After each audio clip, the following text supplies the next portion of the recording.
Last night I camped underneath that tree surrounded by cow pies. This whole area is surrounded by cow pies, but I think the tree saved me from frost. These Gargoyle ended up with frozen water bottles and I did not. It was this far of a difference. But I was shivering most of the night. I was pretty cold.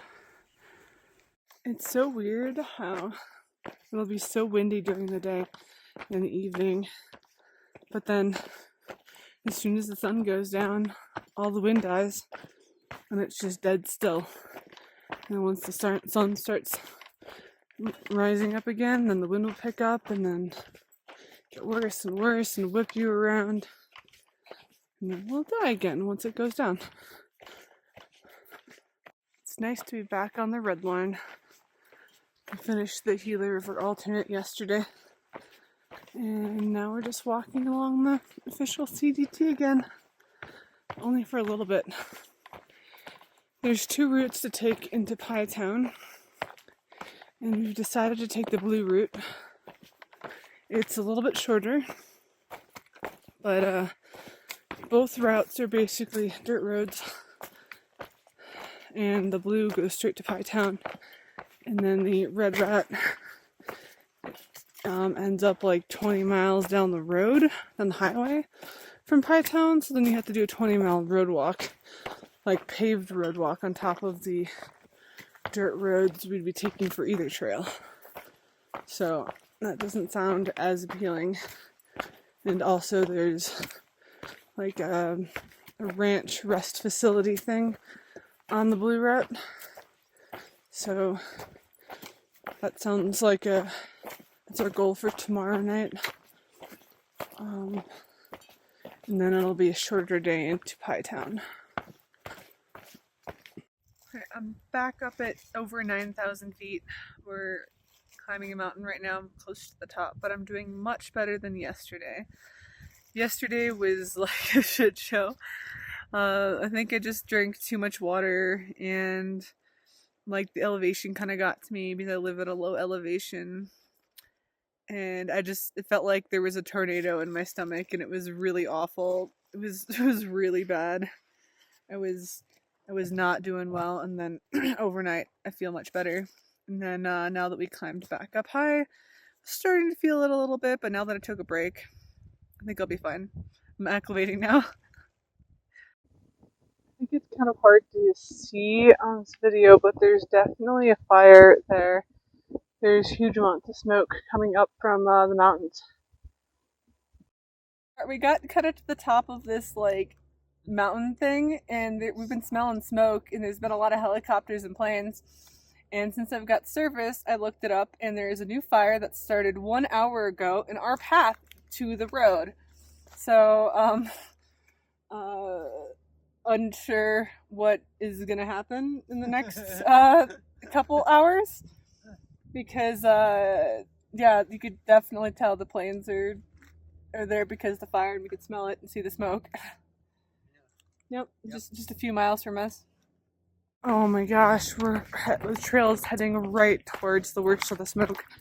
I think it's hard to tell in video, but in person. Oh my gosh, those active flames down there. I see active fire.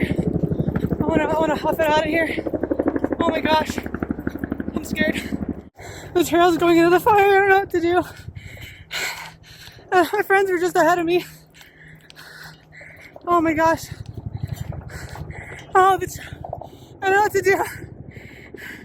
The trail's in the fire. Helicopters are dropping water like right above me. Gargoyle.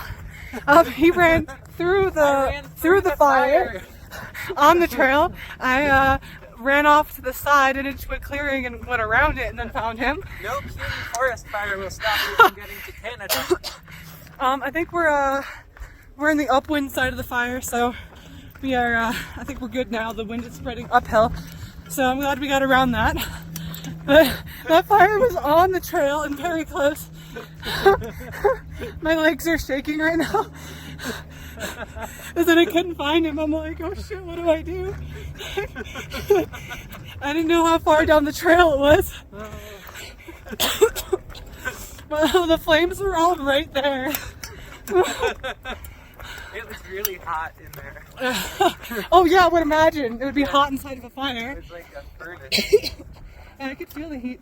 I could also feel the water when the helicopter dumped the water above me. Alright. El Flaco is still back there, so I hope he does well. Yes. Hopefully our two friends ahead of us made it through safely. Yeah. So hiking down the trail, we hit like a Forest Service road and we saw some vehicles, so we walked up it and ran into a whole crew of Forest Service firefighters getting ready to hike up to the fire. And we told them that El Flaco was behind us and just kind of talked to them about everything happening. But these fires are happening along the CDT, so we don't know if there's someone up ahead intentionally causing them or not, but we're going to be on the lookout. But I feel really glad that we hiked up this hill back towards the trucks to at least let them know about El Flaco, and they're going to keep a lookout for him. So hopefully he should be safe.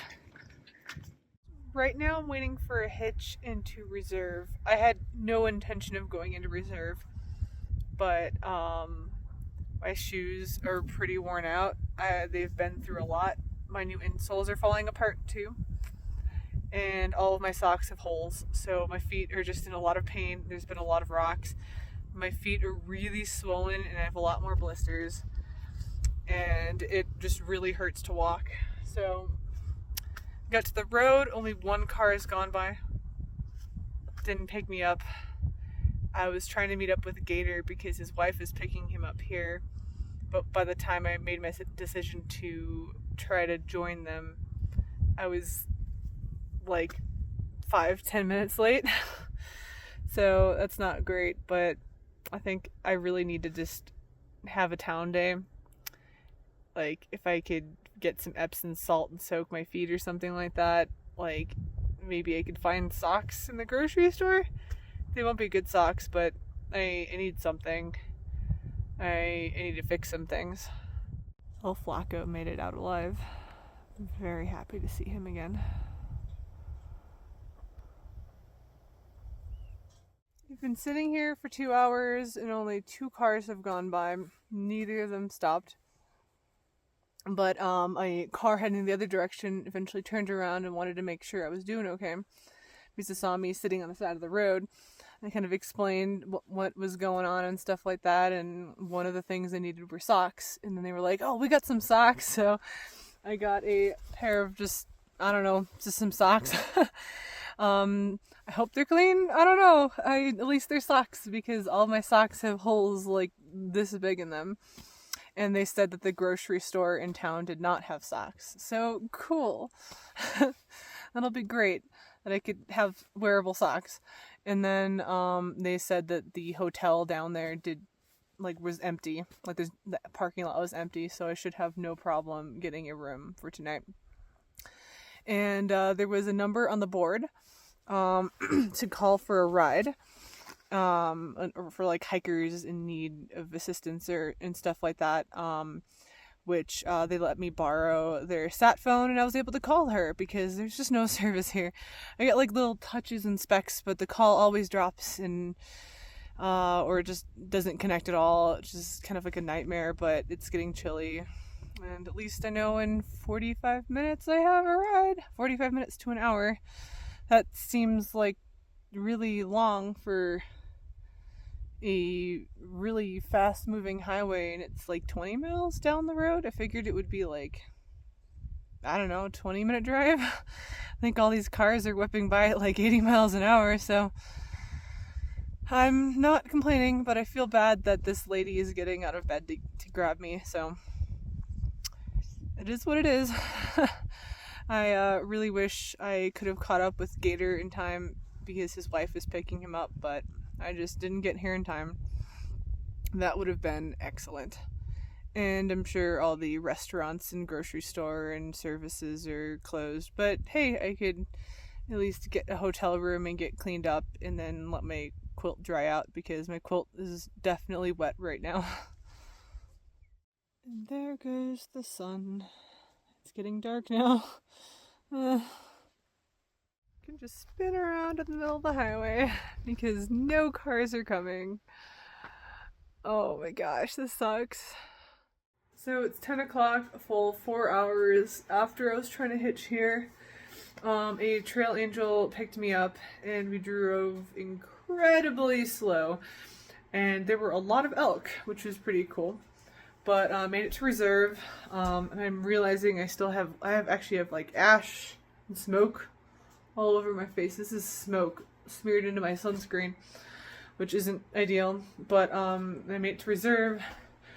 Out of the 2 hotel rooms here, only 1 had a room and available. Everything else is booked, probably by firefighters. But I have a 2-bedroom suite.